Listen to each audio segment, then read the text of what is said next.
Good morning. I'm Maurice Barratt, and I've been thinking again. I've been thinking about the difference between earthly wisdom and spiritual wisdom. Is there a difference? Well, of course there is.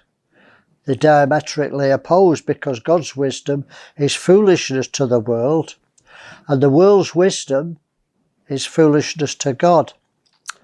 In fact, God has made the wisdom of this world foolish.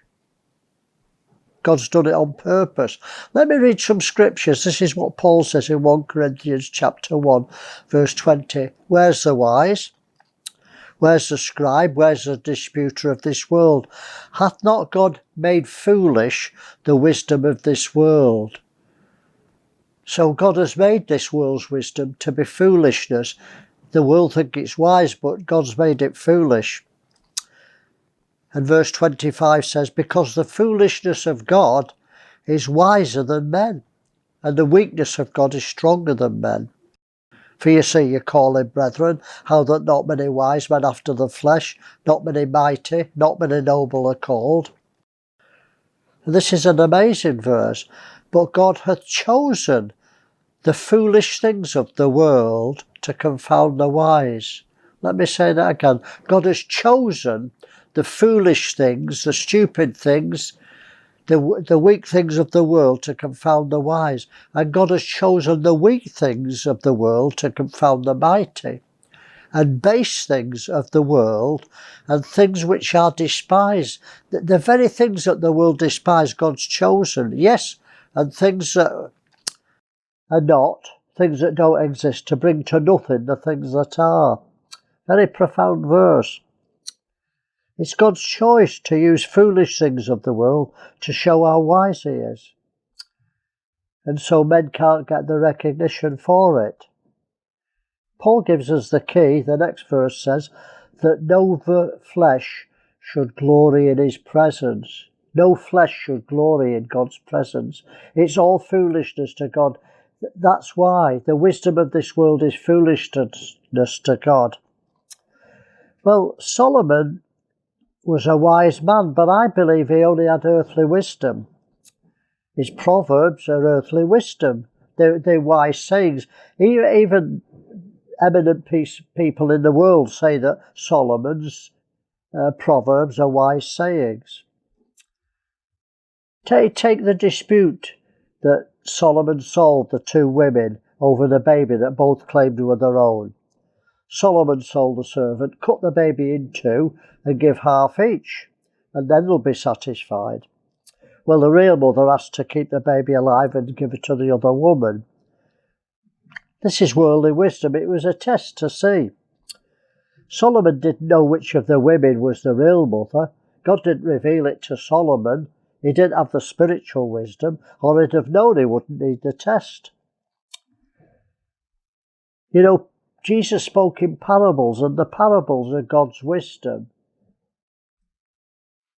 That's why you need spiritual eyes and spiritual ears and a heart to perceive, to understand them. You know, natural wisdom will never understand the parables of Jesus.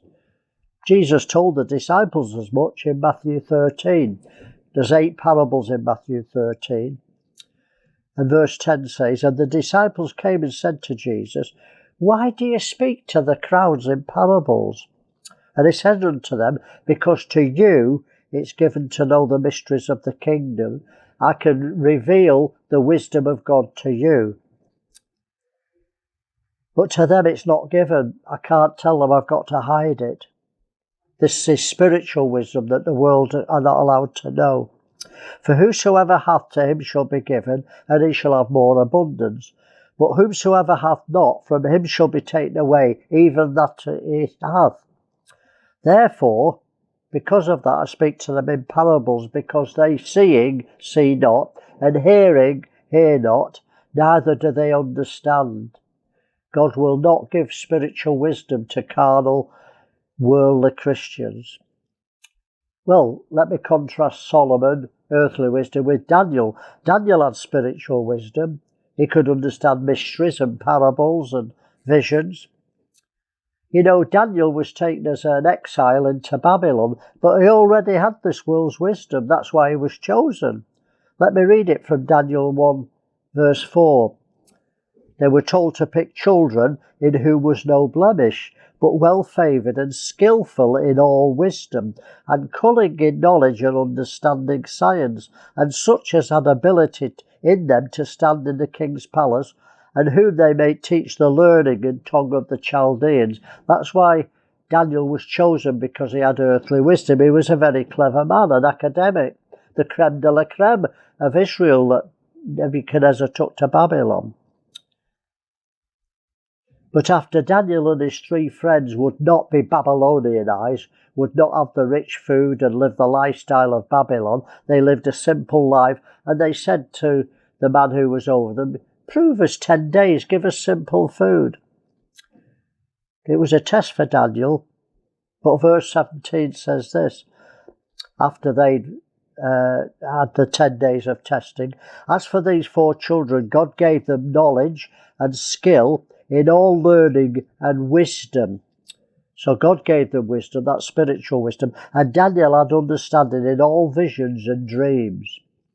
Verse 20, "And in all matters of wisdom and understanding that the king required of them, he found them 10 times better than all the magicians and astrologers that were in his reign." Astrologers had spiritual wisdom. It didn't come from God. Of course, it came from Satan. But Daniel had 10 times more wisdom than Satan could give, and we know that he understood many mysteries and revealed Nebuchadnezzar's dream. You know, so many believers interpret visions in the Bible or modern day visions with earthly wisdom, and they miss the truth. So same with the parables. Ministers put earthly wisdom to interpret them and miss the truth of the kingdom. Most of the parables are about the kingdom. The kingdom of heaven is like, the kingdom of heaven is like. The talents and the virgins, it's about the kingdom of heaven. Then is the kingdom of heaven like 10 virgins. Then is the kingdom like a man travelling and gave the talents to his servants. They're all about the kingdom, but they completely miss that because they put their own interpretation to it. And the answer is in the Bible. The mysteries are solved by mysteries in the Bible. Well, I'm coming to an end of this short little vlog, but James contrasts the wisdom of this world with the wisdom from God, the spiritual wisdom. James 3, verse 13 to 18. "Who's a wise man and endued with knowledge among you? Let him show out of a good conversation his works with meekness of wisdom." You'll see that the character that gives you the spiritual wisdom is the fruit of the Spirit, or the Beatitudes. Meekness. "But if you have envying, bitter envying and strife in your hearts, glory not." Wrong character, worldly character. Lie not against the truth. "This wisdom that comes from an earthly, carnal character descendeth not from above, but is earthly, sensual, devilish. For where envying and strife is, there's confusion and every evil work." But, thank God for the buts, but, to contrast it, the wisdom that's from above, this spiritual wisdom that comes from God, is first pure, blessed are the pure in heart. Peaceable, blessed are the peacemakers. Can you see? It's to do with the character of Christ. If you have Christ's character, that you will have the wisdom that comes from God. Full of mercy and good fruits, without partiality, without hypocrisy. And the fruit of righteousness is sown in peace of them that make peace. So James shows that the character of Christ is to know wisdom, and it's the very opposite of the wisdom of this world. Well, I hope this vlog's helped you to see the difference between natural wisdom that we're all born with in measure and the wisdom that comes from God. Don't forget they're opposite. The spiritual wisdom that the world don't know about is foolishness to them, but the world's wisdom is foolishness to God. Time's gone. Have a blessed week. Be wise and keep thinking.